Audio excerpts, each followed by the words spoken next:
Rico namora pobre.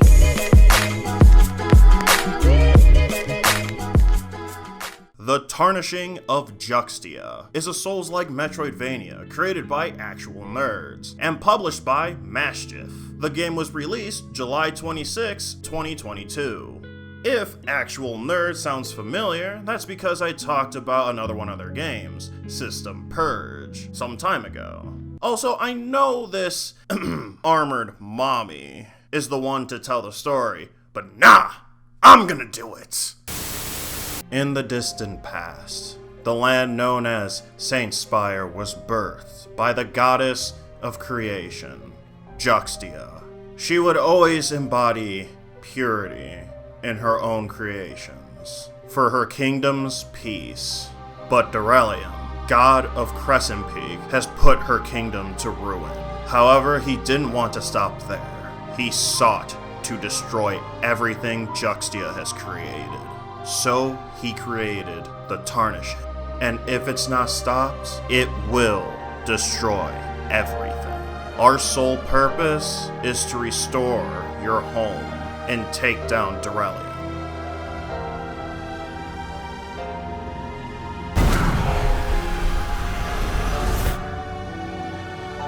Also, he said you had a micropenis. What?!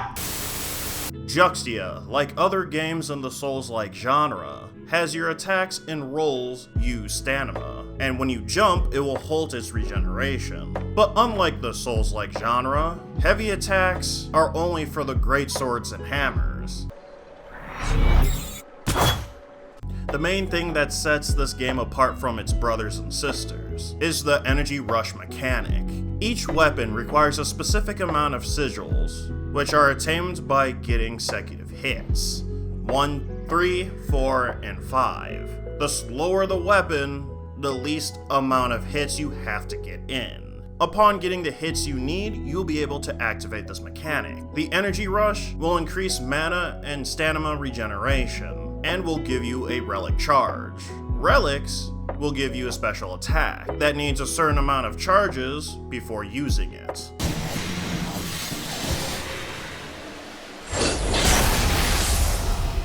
And lastly, we have gifts. These will give you a buff in exchange for some bullshit that you don't want to have to deal with normally.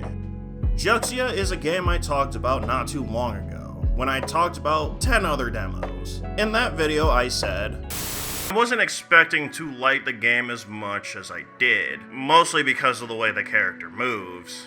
Honestly, that's just me treating a book by its cover, and I'm sorry. But hey, at least I liked it at the end.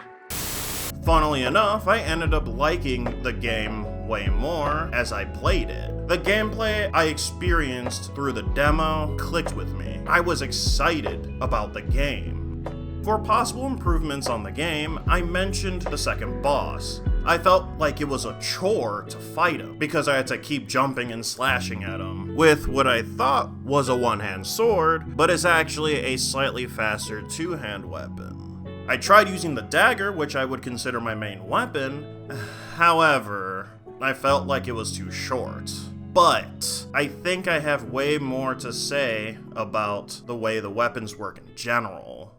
Unlike what some people may say, the gameplay is serviceable and not unresponsive. My issues actually come in with the heavy weapons being too slow, and others being a little bit awkward to use. The daggers and one-hand swords are great. However, in terms of the larger weapons, most need help. For the spear, it was hard for me to decide whether or not it is actually too slow for me to use in combat, mostly because I can use it on regular enemies, but the usage on it with bosses seemed a bit iffy, so I'm not quite sure if this one needs a buff or if it's just me. The greatsword is actually almost good enough as a weapon, but that's only if you can poise break the enemy or boss, which isn't something you can always guarantee. The hammer is just too slow, and might be something you need to adjust as a whole. For fists, if you're going to allow me to throw hands, then let me throw hands. None of this baby shit, come on, man.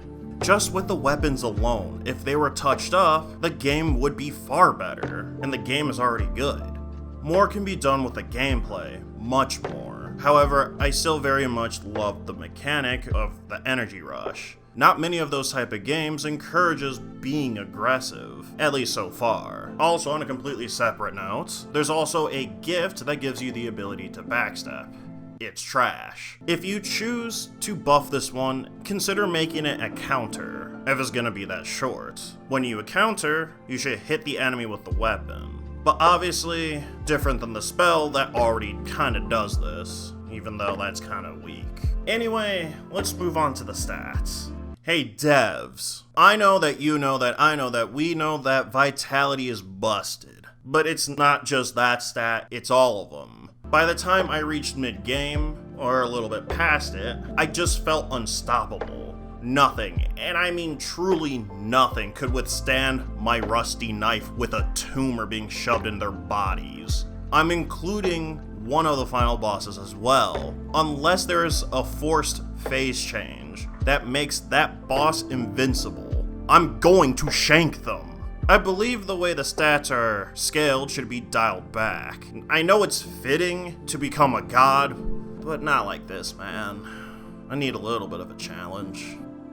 For some of the miscellaneous stuff I can talk about for improvements for the game are, well, the game's strange hitboxes for some of the enemies' attacks. They can be a bit jank. The shopkeep is completely useless after you buy the key from her. You should probably allow her to sell the armor for each level after you're able to enter it. Just a suggestion though. Mage or magic weapons and armor are few and far between. Consider adding more of them. I mean, you kinda did it with this weapon, the magic greatsword.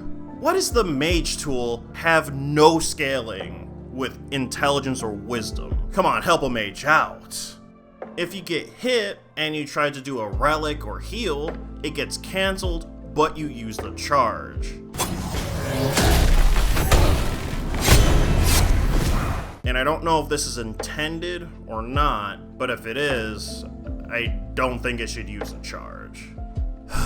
I talk about all these flaws, but I still love this game. I had fun playing it. That's why I'm talking about it. I paid attention to the smaller things. I even bought this for my friend so I can watch a different point of view. I want more of it. I want it to be the best Juxtia it can be. That said, let me prove that to you. Let me talk about what I loved that is here. The world of Saintspire is fantastic. Exploring the different regions of the game, I found quite exciting. In normal circumstances, I want the game to end as fast as possible. Not because I hate it, I wouldn't play it if I hated it, but I want to hit the important story beats. Or I just want my character to get stronger. However, I don't mind looking for cool NPCs and stuff. Like this dude. He just paints.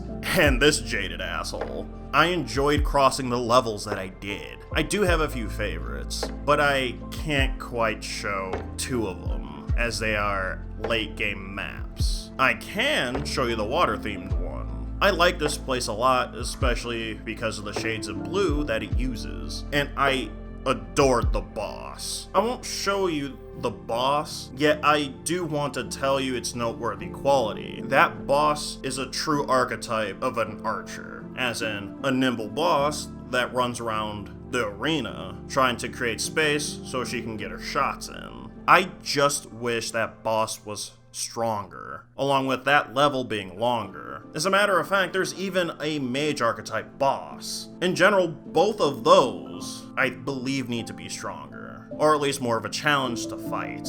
If you don't know what I mean by that, you're just gonna have to play the game.